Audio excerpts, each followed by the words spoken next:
How curious is it that we find ourselves surprised when life's trials heat up around us?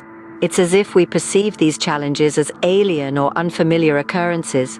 Yet the truth is, these fiery trials serve as tests, refining us, shaping us, and ultimately revealing our true essence. The end of all things approaches.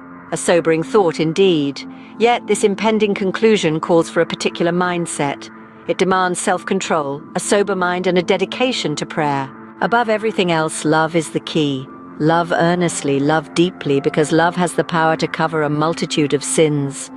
Extend hospitality to one another without grumbling or complaint. Now, let's consider those who follow the corrupt desires of their flesh, who despise authority, who are bold and arrogant.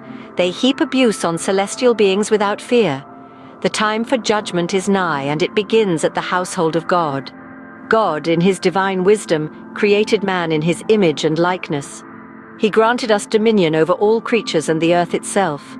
So when suffering strikes as per God's will, entrust your soul to the faithful Creator. Continue to do good, for judgment starts with us.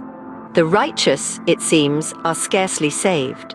Consider this: when a man claims to be God, it is considered blasphemy. Yet God created man in his image, male and female, he created them. Each of us has received a gift. Use it to serve one another as good stewards of God's varied grace. Speak as if you're uttering the oracles of God. Serve with the strength that God supplies. In everything, glorify God through Jesus Christ. To him belong glory and divinity forever and ever. The fool proclaims, "There is no God." Yet their deeds are corrupt and vile. The Lord looks down from heaven to see if there are any who understand, any who seek God. Sadly, all have turned away, all have become corrupt. So what will the outcome be for those who do not obey the gospel of God? Arm yourselves with Christ's way of thinking. Whoever has suffered in the flesh has ceased from sin and lives no longer for human passions, but for the will of God. Rejoice in sharing Christ's sufferings, knowing that you will also rejoice and be glad when his glory is revealed. Consider the fate of the ungodly and the sinner. Suffer as a Christian if you must, but do not be ashamed. Instead, glorify God in that name.